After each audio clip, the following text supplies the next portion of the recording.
सीखना तो चाहता है लेकिन पूरा वीडियो देखने के लिए माइंड कोऑपरेट नहीं करता। टेंशन मत लो, आपके प्रॉब्लम का मेरे पास एक बहुत बढ़िया सोल्यूशन है। वीडियो को फुल स्क्रीन करो, कैप्शंस चालू करो और वीडियो को डाल दो 1.5x की स्पीड पे। इसके बाद माइंड नहीं भटकेगा। आज के सेशन का agenda, what is big data पहले जानेंगे। बिग डेटा क्या होता है और ये चीज़ ऐसा है कि इतना बेसिक हो गया है या फिर इतना इन्फॉर्मेशन है इस चीज़ के अराउंड, तो मुझे नहीं लगता उतना ज़्यादा इस चीज़ के ऊपर हम स्ट्रेस करेंगे। ज़्यादा हमें फोकस करना है कि भाई प्रॉब्लम क्या हो रहा था और सोल्यूशन क्या है। सो लिमिटेशंस क्या हो रहा था ट्रेडिशनल डेटा प्रोसेसिंग सिस्टम के ऊपर, then 5 E's of big data, then role of hard disk, RAM and processor in data, then will talk about scaling, capacity बढ़ाना घटाना, वर्टिकल हॉरिजॉन्टल, इसके ऊपर बात होगा। Then challenges of big data, कि big data के प्रोजेक्ट में entry से क्या क्या चैलेंजेस आते हैं और उन चैलेंजेस को कैसे हैंडल किया जाता है और वो टेक्नोलॉजीज कौन सी हैं जिनकी मदद से ये चैलेंजेस को हैंडल किया जा सकता है, उसके ऊपर हम बात करेंगे। और ये है अपना आज का एजेंडा। तो बिना टाइम वेस्ट किए आज के सेशन को शुरुआत करते हैं। So if I talk about big data, so उसके कैरेक्टरिस्टिक्स आपने सुने होंगे। बिग डेटा मतलब huge amount of data, and बीच में आपने एक और चीज सुना रहेगा 5 V's of big data, like volume, velocity, variety, value, veracity. ये कैरेक्टरिस्टिक्स हैं बिग डेटा के। But what exactly is big data? अभी फॉर एग्जांपल मेरे पास एक लैपटॉप है, now this is my laptop, और इस लैपटॉप का जो स्टोरेज है वो है 1 TB का। तो इफ आई से कि इसका स्टोरेज 1 TB का, इधर जब मैं 800-900 GB तक पहुंच जाऊंगा, स्टोरेज के पॉइंट ऑफ व्यू से it is going to be a big data. 1 TB का है तो 800 GB हैंडल करना मुश्किल हो जाएगा। लेकिन if I talk about a work station जिसका हार्ड डिस्क ही 10 TB का है, so if the hard disk is of 10 TB, उसके लिए 800 GB is not going to be a big data. तो साइज ऑफ डेटा बड़ा है कि छोटा है डिपेंड्स ऑन आप किस प्रकार का हार्डवेयर इस्तेमाल कर रहे हो। और अगर मैं इंडस्ट्रीज की बात करूं, क्योंकि अभी इस डिस्कशन का मेजर फोकस जो है वो इंडस्ट्रीज के साइड में है। So if I talk about industries, अगर कोई डेटाबेस सर्वर, माने जो ट्रेडिशनली जो काम चल रहा है, if I talk about a database server, इसका कॉन्फ़िगरेशन कुछ ऐसा होता है कि लेट अस से 64 GB रैम रह सकता है, 16 कोर्स का CPU हो सकता है, 5 TB से लेके 20-30 TB तक का भी स्टोरेज हो सकता है। मैंने हार्ड डिस्क की मैं बात कर रहा हूँ। इतना तगड़ा कॉन्फ़िगरेशन का आपका हार्डवेयर हो सकता है। फिर हम तो सोचेंगे भाई इतना तगड़ा कॉन्फ़िगरेशन है तो हमें टेंशन लेने की तो कोई ज़रूरत है ही नहीं, क्योंकि कॉन्फ़िगरेशन इतना बढ़िया चल रहा है। लेकिन देयर इज एन इशू, कितना भी आप बढ़िया कॉन्फ़िगरेशन लगा लो तब भी प्रॉब्लम होता है अगर अमाउंट ऑफ डेटा बढ़ जाए तो। कैसे? अब मेरे पास ये एक डेटाबेस सर्वर है, सर्वर का अपना एक स्टोरेज का हार्डवेयर है, जैसे कि मान लो कोई हार्ड डिस्क है, ठीक है, और इसका अपना खुद का रैम है और प्रोसेसर है। अब यहाँ पे सबसे पहले मुझे आपको बताना पड़ेगा कि रैम, प्रोसेसर और हार्ड डिस्क का क्या रोल होता है डेटा प्रोसेसिंग में। And once we are clear about this part, तो मैं आपको ये वाला आर्किटेक्चर में डिफिकल्टी क्या आता है वो बता सकता हूँ। तो let's deep dive into the foundations कि भाई एग्जैक्टली इसका रोल क्या है, रैम, प्रोसेसर, हार्ड डिस्क का। अभी एज्यूम करते हैं कि हम एक रेस्टोरेंट चला रहे हैं और उस रेस्टोरेंट में आपने मेरे को प्याज काटने का काम दिया। एक बहुत बड़ा ट्रे है यहाँ पे, और इस ट्रे में आप क्या करते हो, आप प्याज लेके आते हो। सब बोरिया भर भर के प्याज यहाँ पे आप डाल रहे हो इस ट्रे में। अभी ये जो ट्रे है ये पूरा प्याज से भरा हुआ है, ठीक है। एंड एक जगह पे आपने क्या किया, मुझे एक टेबल लगा के दे दिया कि ठीक है ये तुम्हारा बैठने का जगह है। Let's assume this is a table और ये हूं मैं। अब जब भी मुझे प्याज काटना रहेगा मैं क्या करूंगा, इस ट्रे में से प्याज उठा के लेके आऊंगा यहाँ पे। लेट अस से 2-3 प्याज, या फिर जैसे जैसे रिक्वायरमेंट आता है रेस्टोरेंट में, सो ऐसे प्याज उठा के मैं यहाँ पे लेके आऊँगा। यहाँ पे लाने के बाद मैं कट करूँगा इन प्याज को, और कट करने के बाद जहाँ पे भी इसे रखना है वो हम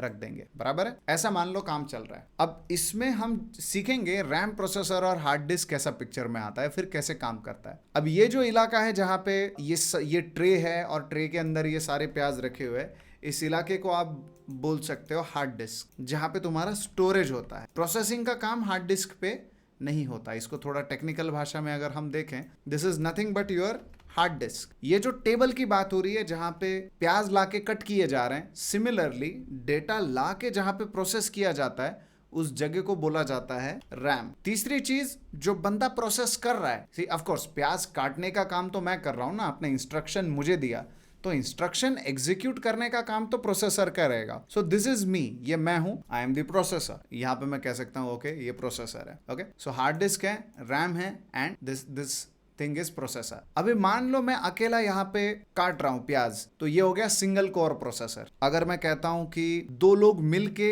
प्याज काट रहे हैं तो दोनों में प्याज बांटे जा सकते हैं पैरेलली, दो पैरेलली इसे इस्तेमाल कर सकते हो, तो ये हो गया ड्यूअल कोर प्रोसेसर। अगर मान लो यहीं पे मैं चार लोग बिठा दूं, चार लोग पैरेलली अगर काम करेंगे तो इसको हम कह सकते हैं क्वाड कोर प्रोसेसर, कि चार लोग मिलके काम कर रहे हैं, लेकिन काम कर रहे हैं टेबल पे। टेबल जो एरिया रहता है उसे कहते हैं RAM. Table is the area जिसे आप रैम बुला रहे हो, और ये जो चार कोर्स हैं या फिर चार प्रोसेसिंग कोर्स हैं जिनको पैरेलली मैं कहता हूं ये काम कर रहे हैं, so they can use this space parallelly. और अगर यहाँ पे चार लोग हैं तो एक साथ चार इंस्ट्रक्शंस एग्जीक्यूट किए जा सकते हैं। जब आप सुनते हो ना कि मेरे प्रोसेसर में चार कोर्स है, आपके प्रोसेसर में कितना वगैरह, something like that. If I get into task manager, अभी विंडोज पे है तो मैं दिखा देता हूँ आप लोगों को, अच्छा इंटरफेस में दिख जाता है। If I get into performance, CPU का सेक्शन मैंने सिलेक्ट कर रखा है और देख लो फिजिकल कोर्स कितने कोर्स है मेरे, total 4। There are total 4 cores, माने ये क्वाड कोर प्रोसेसर है जो मैं इस्तेमाल कर रहा हूँ। Name of the processor is this i5-9300H। और डेटा प्रोसेसिंग जब भी होता है कुछ ऐसे ही होता है, सी कुछ ऐसे ही काम चलेगा कि आपका डेटा पड़ा रहेगा हार्ड डिस्क पे, उठाया जाएगा रैम में और प्रोसेसर जो है उसको प्रोसेस करेगा। अब मुझे ऐसा लगता है आपको रिलेवेंस समझ में आ गया होगा कि किस प्रकार से रैम, प्रोसेसर और हार्ड डिस्क आपस में इंटरैक्ट करते हैं और कैसे ये काम होता है। थोड़ा और हम आगे बढ़ते हैं। अभी रैम, प्रोसेसर और हार्ड डिस्क का रोल तो हमको समझ में आ गया। अब मैं आता हूं सर्वर पे, डेटाबेस सर्वर। अभी सब भूल जाओ, बिग डेटा टेक्नोलॉजी, ये वो सब भूल जाओ, ठीक है। So huge amount of data is getting generated और वो डेटा उठ के आ रहा है तुम्हारा हार्ड डिस्क में, क्योंकि डेटा स्टोरेज कहाँ पे होता है, हार्ड डिस्क पे होता है। मैंने बोला था, जैसे मैंने पिछले सेशन में बोला था कि हमारा एक वेबसाइट है, सोशल मीडिया वेबसाइट गोजो नाम का, तो जो भी डेटा जनरेट होता है वो सर्वर पे आता है। तो मान लो यहाँ पे आ रहा है, दिस इज द सर्वर और यहीं पे डेटा आ रहा है। सो डेटा जाएगा हार्ड डिस्क में।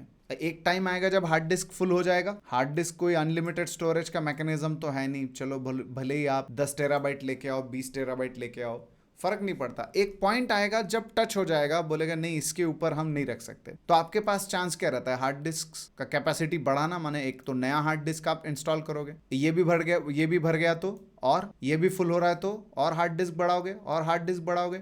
डोंट यू थिंक कोई एक लिमिट टच होगा जिसके आगे you can't increase the hard disk any more? ऐसा लिमिट टच होगा और उसी लिमिट को हम कहते हैं वर्टिकल स्केलिंग प्रॉब्लम। अब इस शब्द को तोड़ेंगे पहले, what do you mean by vertical, what do you mean by scaling, और प्रॉब्लम क्या रहता है वो भी मैं बताऊंगा आपको। लेकिन वर्टिकल स्केलिंग प्रॉब्लम को जानने से पहले you should be aware about what is vertical scaling. एक इंडिविजुअल एंटिटी का कैपेसिटी आप बढ़ा रहे हो, माने एक ही डेटाबेस सर्वर है जिसका हार्ड डिस्क आप बढ़ाए जा रहे हो, सिंगल सिस्टम या फिर सिंगल एंटिटी की कैपेसिटी बढ़ा रहे हो। सो अपने लैपटॉप का रैम अपग्रेड करना, ये वर्टिकल स्केलिंग हो गया। हार्ड डिस्क बढ़ाना वर्टिकल स्केलिंग हो गया। स्केलिंग का मतलब पहले समझो क्या होता है। एक होता है आपका स्केलिंग अप और दूसरा होता है स्केलिंग डाउन। स्केलिंग अप का मतलब होता है इंक्रीज द कैपेसिटी और स्केलिंग डाउन का मतलब होता है डिक्रीजिंग द कैपेसिटी। तो अगर मेरे पास 10 टेराबाइट का हार्ड डिस्क है, मैं बोल रहा हूं ठीक है अब 5 टेराबाइट करो, तो मैं स्केल डाउन कर रहा हूं। और मेरे पास 10 टेराबाइट का हार्ड डिस्क है, मैं उसको 15 टेराबाइट का करना चाहता हूं, तो मैं स्केलिंग अप की बात कर रहा हूं। लेकिन स्केलिंग के दो डायमेंशंस भी आते हैं, एक होता है वर्टिकल, एक होता है horizontal. Talking about vertical scaling, increasing the capacity of a single entity. किसी एक चीज की आप कैपेसिटी बढ़ाए जा रहे हो, जैसे अगर आप खुद होके जिम में भी जा रहे हो और अपने मसल्स को फुला रहे हो, अपना ताकत बढ़ा रहे हो, तो अपने इंडिविजुअल अपने बॉडी का ताकत बढ़ा रहे हो, तो that is going to be vertical scaling. दूसरी चीज, अगर आपका घर है और आपके घर के ऊपर आप एक फ्लोर बढ़ाए जा रहे हो, तो that is also vertical scaling. आप सिंगल एंटिटी का कैपेसिटी बढ़ाए जा रहे हो। Another thing is horizontal scaling, adding new entities, माने नए एंटिटीज को ऐड कर दो। जैसे एक कंप्यूटर पे काम नहीं हो रहा, 2 कंप्यूटर पे काम को डिस्ट्रीब्यूट करो। एक घर में रहने को जगह नहीं है, दूसरी जमीन खरीदो, वहां पे 2 घर कर दो। अब ये हो गया हॉरिजॉन्टल। हॉरिजॉन्टल माने अगर डिफिकल्टी आता है तो I will just keep on adding the machines, और जो भी मेरा डेटा आ रहा है और जो भी मेरा काम आ रहा है वो इन कंप्यूटर्स पे डिस्ट्रीब्यूट हो जाएगा, ठीक है। इसे हम कहते हैं horizontal scaling. There is this difference between vertical and horizontal scaling. और जिसमें भी I am talking about scaling up and scaling down, तो नॉर्मली बिग डेटा की दुनिया की बात करते हैं तो स्केल अप होता है ज्यादा करके। स्केल अप माने कैपेसिटी बढ़ाना पड़ता है हमें। 2 साल पहले जितना डेटा था उससे ज्यादा ही है, तो पहले अगर आपका 50 कंप्यूटर पे काम हो रहा था, अब 100 कंप्यूटर लग रहे हैं, ठीक है। तो स्केलिंग अप होता है और डाउन भी हो सकता है डिपेंडिंग ऑन द रिक्वायरमेंट। सो आपको स्केलिंग का मामला तो समझ में आ गया होगा। मैं सारे टुकड़े आपको बताऊंगा और फिर उन सबको साथ में रखूंगा, जिसमें आपको और ज्यादा क्लैरिटी सामने आएगा। पहला प्रॉब्लम तो मैंने आपको बता दिया, वर्टिकल स्केलिंग प्रॉब्लम हो रहा है। जब डेटा यहाँ पे आ रहा है, हार्ड डिस्क में आ रहा है राइट होने को, तो इतना ज्यादा हो जा रहा है data, big data. If the data is big data, क्योंकि मैंने आपको बोला इंडस्ट्री में चैलेंज क्या आ रहे थे बिग डेटा, तो बिग डेटा टेक्नोलॉजीज की तरफ क्यों बढ़ना पड़ा। चैलेंज वाज दिस कि huge amount of data was getting generated. अगर आपका कोई सिंगल डेटाबेस सर्वर है तो इतना पैक हो जाता था कि उसका वर्टिकल स्केलिंग माने उसका लिमिट टच हो जाता था। उस लिमिट के ऊपर आप बढ़ा नहीं सकते। सी वर्टिकल स्केलिंग माने कैपेसिटी बढ़ाना, और वर्टिकल स्केलिंग प्रॉब्लम माने कैपेसिटी टच हो जाना। इसके ऊपर आप कैपेसिटी बढ़ा ही नहीं सकते। So this was the major problem जो फेस किया जा रहा था। दूसरा problem was the speed of data generation. अभी एज्यूम करते हैं कि यहाँ पे जो हार्ड डिस्क हमने कॉन्फ़िगर किया हुआ है उसका रफ्तार है डेटा को हैंडल करने का 100 MBPS का, और डेटा जो है वो जनरेट हो रहा है 500 MBPS की रफ्तार से। नाउ ऐसे केसेस में जब हार्ड डिस्क का रखने का कैपेसिटी 100 MBPS का है और डेटा का 500 MBPS का है, so there is going to be a struggle, there is going to be chance of data loss. ये सिंपल बात है। मतलब सी इट इज लाइक कि आपका बहुत ज्यादा प्रेशर से पानी आ रहा है, लेकिन जो सिंक है उसका साइज उतना खास बड़ा नहीं है। बिफॉर एग्जांपल आपने एक चीज ऑब्जर्व किया रहेगा, अगर हम त्योहार वगैरह होते हैं तो गाड़ियां धोते हैं राइट, और मोटर लगा देते हैं, पाइप लगा देते हैं। कई बार हम क्या करते हैं, जिस प्रेशर से मोटर पानी फेंक रहा है, कई बार पाइप छोटा पड़ता है तो हम पाइप का सामने का जो ओपनिंग होता है उसको दबा देते हैं, तो पानी और लंबा जाता है थोड़ा, और उस वो काम करने में कई बार ऐसा होता है कि पाइप निकल जाता है, प्रेशर इतना जनरेट हो जाता है कि पाइप निकल जाता है। नाउ सेम थिंग यहाँ पे भी हो सकता है। 500 MBPS से तुम्हारा डेटा जनरेट हो रहा है, 100 MBPS से लिखा जा सकता है, तो ऑफकोर्स यहाँ पे डेटा लॉस का चांस आएगा। सिमिलरली जैसा पाइप छूट जाता है नल से, और हमें ये नहीं चाहिए। ये दूसरा प्रॉब्लम। सो दो मेजर प्रॉब्लम्स थे जो इंडस्ट्री में फेस किए जा रहे थे, जो ट्रेडिशनल टेक्नोलॉजीज है उनमें। And the first problem was vertical scaling problem, and second was transfer rate is bottleneck, or I can say limitations of traditional data processing system. अब जब big data technology के बारे में सोचा जाता है तो we need to be absolutely sure कि ये दो problems ना आए। फिर कोई भी solution आप लो, चाहे क्लाउड बेस्ड सॉल्यूशन आप लो या फिर आप ऑन प्रीमाइस का सॉल्यूशन लो, फर्क नहीं पड़ता। But these two problems should not arrive जब भी बिग डेटा को प्रोसेस करने की बात होती है। और टॉकिंग अबाउट बिग डेटा, अब मैं बिग डेटा में लेके चलता हूं आप लोगों को। सो if I talk about volume, volume का मतलब होता है ह्यूज साइज। वॉल्यूम उसका साइज रिप्रेजेंट करता है कि ह्यूज साइज का डेटा है तो बिग डेटा है। वेलोसिटी माने ये स्पीड को रिप्रेजेंट करता है, वैरायटी टाइप्स को रिप्रेजेंट करता है।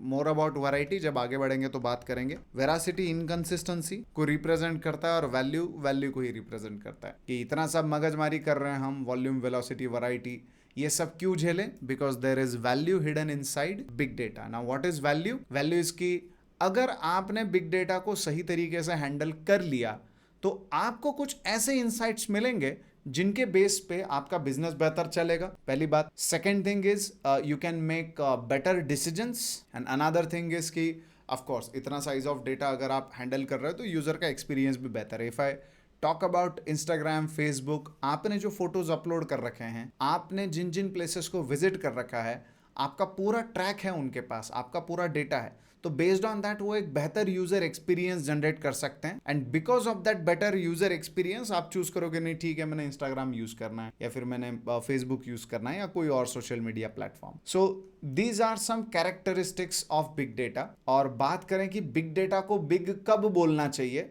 तो बिग तब बोलना चाहिए जब अपने पास जो सिस्टम्स हैं वो कैपेबल नहीं है उतना अमाउंट ऑफ डेटा को हैंडल करने के। अगर मेरे पास 1 टेराबाइट का लैपटॉप है जो 800 GB डेटा हैंडल नहीं कर पा रहा है, तो मैं 800 GB को बिग डेटा बुलाऊंगा मेरे लैपटॉप के पॉइंट ऑफ व्यू से। वही सेम 800 GB किसी बड़े सर्वर के ऊपर जिसका स्टोरेज कैपेसिटी 10 टेराबाइट्स का है, वहां बिग डेटा नहीं कहलाया जा सकता है। तो इट डिपेंड्स। और यही 800 GB अगर मैं फ़ोन पे लेके चलूँ तो मेरे फ़ोन का जो स्टोरेज है वो तो सिर्फ 128 GB का है, तो यहाँ पे तो फिट होगा ही नहीं। एंड यहाँ पे तो 100 GB भी बिग डेटा रहेगा। Getting this point? So big data is not a term कि एक सर्टन नंबर से बिग डेटा चालू हो जाए, 50 जीबी हो गया बिग डेटा है, 100 जीबी हो गया बिग डेटा है। नो, तुम्हारे पास जो सिस्टम है क्या वो उस डेटा को हैंडल कर सकते हैं? अब तुम्हारा एग्जिस्टिंग इंफ्रास्ट्रक्चर जो है डेटा प्रोसेसिंग का या काम करने का, वो अगर उस अमाउंट ऑफ डेटा को हैंडल कर सकता है तो you will never call it a big data, क्योंकि वही हो रहा है काम। सो बिग डेटा तब बुलाएंगे जब we start facing problem because of the size of data, storage related problems, processing related problems.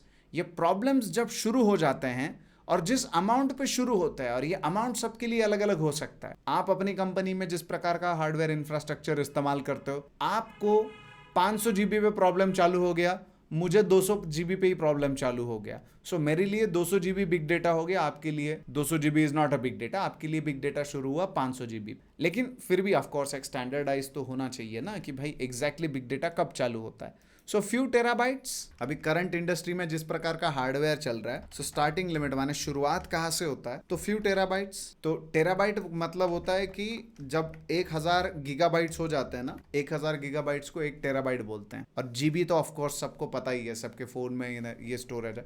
So few terabytes यानी 1 टेराबाइट, 2 टेराबाइट, सम कुछ सर्टन नंबर ऑफ टेराबाइट्स अगर क्रॉस हो जाते हैं तो we can call it a big data. जो current hardware infrastructure है, जैसे कोई डेटाबेस सर्वर है, they also start facing problems अगर कुछ टेराबाइट्स क्रॉस कर दे, अगर इंडिविजुअल डेटाबेस सर्वर है तो। मैंने आपको बताया what is big data, then limitations of traditional data processing systems. Data processing में हार्ड डिस्क का, रैम का, प्रोसेसर का रोल क्या है। लिमिटेशंस में हमने देखा वर्टिकल स्केलिंग प्रॉब्लम और दूसरा ट्रांसफर रेट। बात तो हो गई प्रॉब्लम्स के बारे में कि कैसे प्रॉब्लम्स अराइज होते हैं और कैसे इश्यूज आते हैं, लेकिन सिर्फ प्रॉब्लम जानना अपना काम नहीं है। प्रॉब्लम जानने के बाद उस पर सॉल्यूशन भी आपको पता होना चाहिए।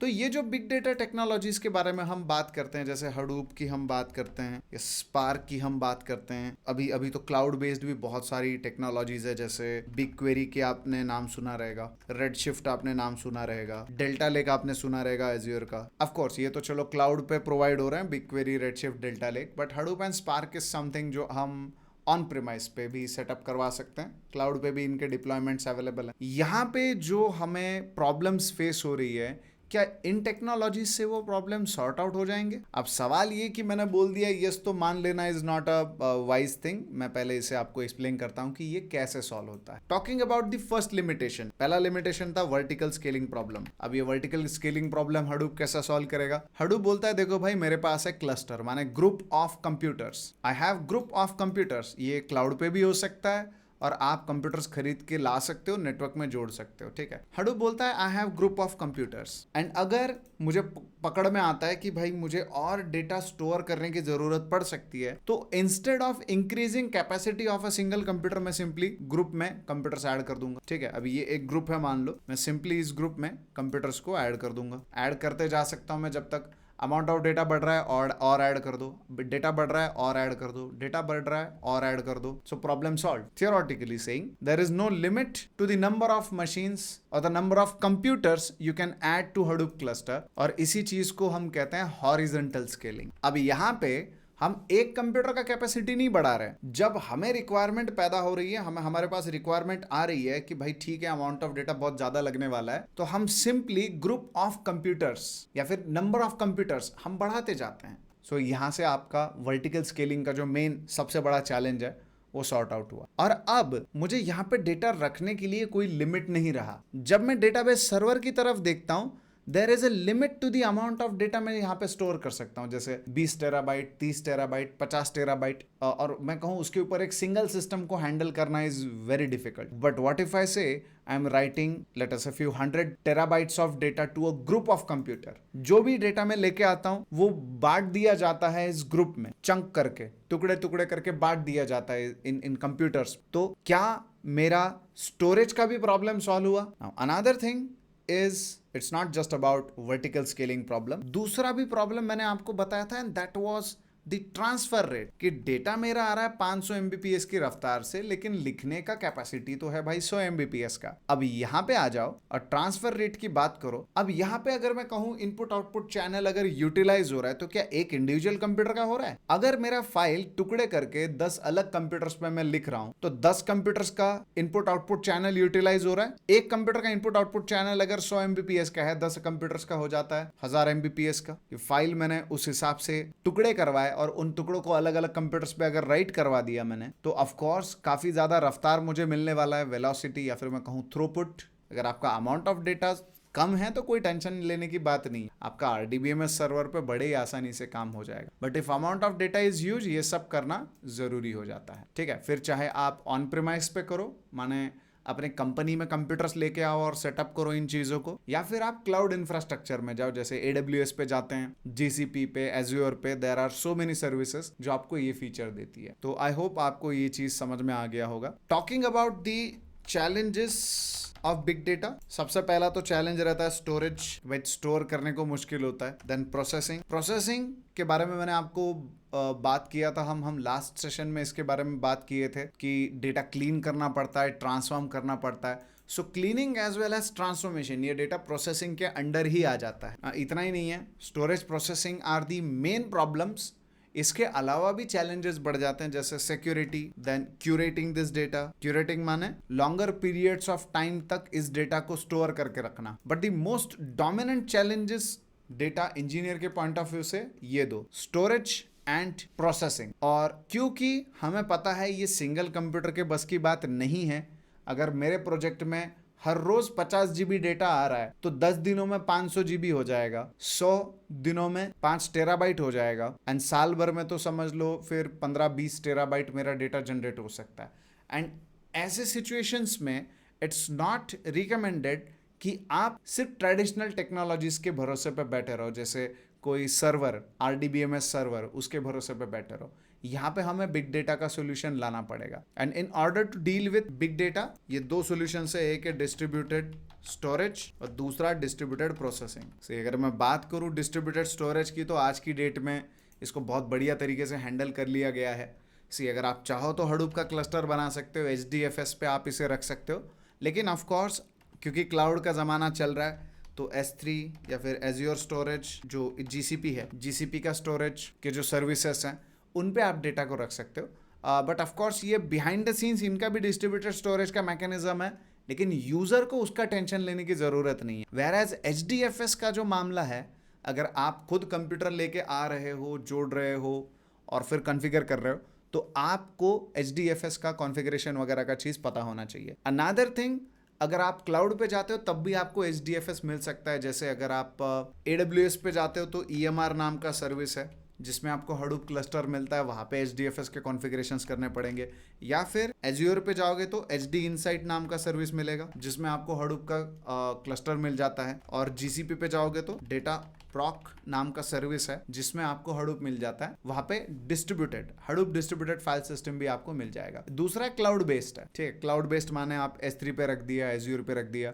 और अगर मैं करंट बात करूं तो instead of keeping data on HDFS, अगर HDFS पे मैंने डेटा रखना है, चलो समझ लो EMR पे वगैरह, तो मुझे क्लस्टर जो है वो कंटिन्यू चालू रखना पड़ेगा। माने अगर मैंने EMR क्लस्टर लिया है 10 कंप्यूटर्स का, क्लस्टर माने ग्रुप ऑफ कंप्यूटर्स, 10 कंप्यूटर्स का अगर मैंने क्लस्टर लिया तो मुझे कॉन्स्टेंटली ये 10 इंस्टेंसेस क्लाउड पे चालू रखने पड़ेंगे, तब जाके मैं HDFS को एक्सेस कर सकता हूँ। इसीलिए कंपनीज क्या करती है, डेटा जो है वो S3 पे रख देती है, या फिर एज्योर स्टोरेज पे रख देती है, या फिर GCP का जो स्टोरेज सर्विसेज है उस पे रख सकते हैं। तो इनका पैसा उतना ज़्यादा नहीं लगता है जितना आपको एक हडूप क्लस्टर को मेंटेन करने का पैसा जाएगा, उससे काफ़ी कम पैसा लगेगा यार। सो स्टोरेज का पार्ट तो ऑफ कोर्स हम ज़्यादा करके HDFS पे नहीं जाने वाले। ऑन प्रीमाइस अगर आपका क्लस्टर है, माने कंप्यूटर्स लेके आके आप अगर जोड़ रहे हो तो फिर बात अलग है, उस वक्त HDFS पे रखना मेक्स सेंस।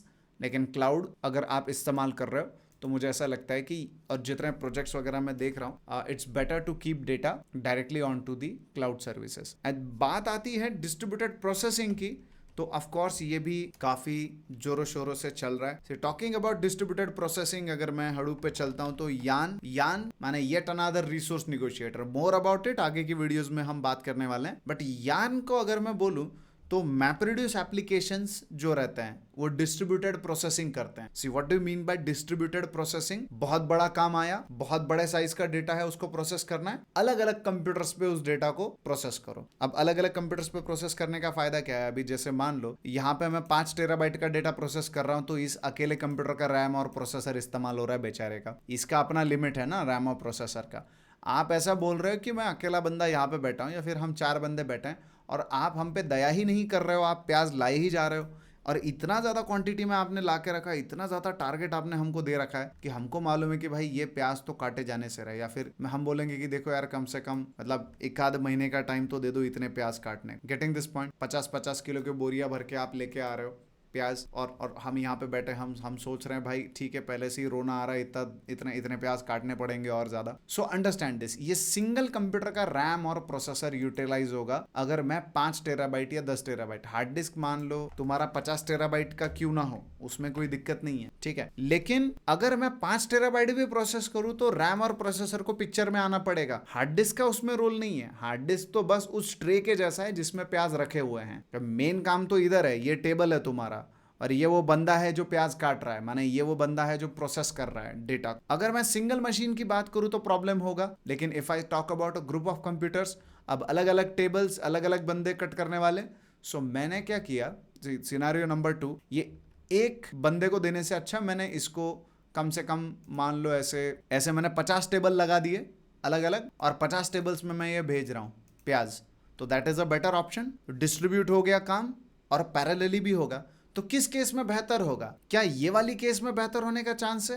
एब्सोल्युटली नहीं। ये वाला केस ऐसा ही है जैसे एक पूरा ट्रे भर के प्याज हमको ही काटना पड़ रहा है, हम चार पैरेलल थ्रेड्स, हम एक ही टेबल हमको दिया गया है। अनदर थिंग इज कि आप अब ऐसे 50 टेबल लगा दिया आपने, ऐसे मल्टीपल टेबल्स आपने लगा दिया और आप ये जो प्याज है अब हम सब मिलके कट कर रहे हैं, डिस्ट्रीब्यूट किए जा रहे हैं। ये ज्यादा बेहतर है। इस तरीके के डेटा प्रोसेसिंग को हम कहते हैं डिस्ट्रीब्यूटेड डेटा प्रोसेसिंग, और इससे बेहतर मैं कहूंगा कि तरीका नहीं है बिग डेटा को हैंडल करने का मेरी नज़र में। डिस्ट्रीब्यूटेड प्रोसेसिंग आपका मैपरेड्यूस एप्लीकेशन भी करता है और आपका स्पार्क एप्लीकेशन भी करता है। मज़े की बात, चाहे हो मैपरेड्यूस चाहे हो स्पार्क, यार्न के ऊपर उसे डिप्लॉय किया जा सकता है। यार्न जो है वो मैपरेड्यूस को भी रिसोर्सेज देगा, स्पार्क एप्लीकेशन को भी रिसोर्सेज दे सकता है। ये हो गया आपके हडूप के कॉन्टेक्स्ट में बात। इसके अलावा क्लाउड पे there are multiple services, like Azure पे आप जाते हो तो लेट अस सिनैप्स एनालिटिक्स आपने सुना रहेगा, ये डेटा ब्रिक्स नाम का सर्विस आपने सुना रहेगा, ये भी behind the scenes distributed processing ही कर रहे हैं। AWS पे आते हो तो एथेना आपने सुना रहेगा। So there are so many cloud based services as well जो behind the scenes distributed processing करते हैं। तो हम सोचे कि ठीक है एथेना से काम करें या डेटाब्रिक्स से काम करें, हमको क्या टेंशन लेने की ज़रूरत है। लेकिन behind the scenes use data को हैंडल करने के लिए ये सर्विसेज भी डिस्ट्रीब्यूटेड प्रोसेसिंग का सहारा लेते हैं, और behind the scenes huge amount of data handle करने के लिए क्लाउड के जो स्टोरेज सर्विसेज है वो भी डिस्ट्रीब्यूटेड स्टोरेज का सहारा लेते हैं। यहाँ पे आप हडूप भी पिक्चर में ला सकते हो, और अगर हडूप पिक्चर में नहीं है तो भी कैसे हैंडल हो रहा है, किन सर्विसेज से हैंडल हो रहा है, वो मैंने अभी आपको बताया है। तो आई होप आपको यहाँ तक का मामला समझ में आ गया होगा। See if the problem is big data you have to distribute it. फिर चाहे आप उसे देख पाओ डिस्ट्रीब्यूट होते हुए, चाहे ना देख पाओ। क्लाउड की सर्विस इस्तेमाल करोगे तो आप देख नहीं पाओगे उसको डिस्ट्रीब्यूट होते हुए। S3 पे आप 50 टेराबाइट डेटा लिख दो, कोई दिक्कत नहीं है। AWS बोलेगा भाई 50 टेराबाइट का मेरे को तू बिल दे दे या रेंट दे दे, मेरे को कोई दिक्कत नहीं है, तू कितना भी डेटा रख। But how S3 is managing that 50 terabytes behind the scenes, वहां पे ये पिक्चर में आता है। ऑफ कोर्स वो सिंगल सर्वर में तो नहीं रखेगा ना 50 का 50 टेराबाइट, ये चलो 50 टेराबाइट तो आप बोलोगे रख भी देगा, 500 टेराबाइट है तो it can't keep it on a single server. So S3 is also behind the scenes using the mechanism for distributed storage. Same thing अगर मैं एथेना की बात करूं, एथेना की मदद से मैंने S3 पे रखा हुआ 500 टेराबाइट डेटा में प्रोसेस कर रहा हूं, तो एथेना सिंगल सर्वर पे तो नहीं चलेगा ना। Athena is going to be utilizing the principles of distributed processing behind the scene। ना एथेना के बैकग्राउंड में भी स्पार्क एप्लीकेशन चलाया जा सकता है या फिर चलता है। Same thing about Databricks. Databricks तो पूरा स्पार्क ही है तुम्हारा। ये डेटाब्रिक्स में तो थोड़ा आपको मतलब सर्वर्स लेने भी पड़ते हैं डेटाब्रिक्स। जैसे मैं बोलूँ 10 सर्वर दे दो मेरे को काम करने के लिए, सो ऐसे क्लस्टर आप बना सकते हो डेटाब्रिक्स के ऊपर भी। और ये एक और है ग्लू। ग्लू आपने नाम सुना होगा। सी अगर ये चीजों के साथ आप फैमिलियर नहीं हो, it's not a big deal. मैं बस कह रहा हूँ कि फाउंडेशन कंसेप्ट क्या है। आप किसी भी साइड में जाओ, बिग डेटा को हैंडल करना है, ये फाउंडेशन है। These two are foundation. इनके ऊपर आप कोई भी सर्विस स्टैक ले लो, फिर चाहे आप हडूप का सर्विस स्टैक लो, चाहे क्लाउड का service stack low, doesn't matter, घूम फिर के काम वही होना है। Distributed storage, distributed processing. और इन्हीं दो फीचर्स की मदद से बिग डेटा को एफर्टलेसली डील किया जा सकता है। तो आई होप आपको ये चीज समझ में आ गया होगा। एजेंडा के ऊपर चलते हैं।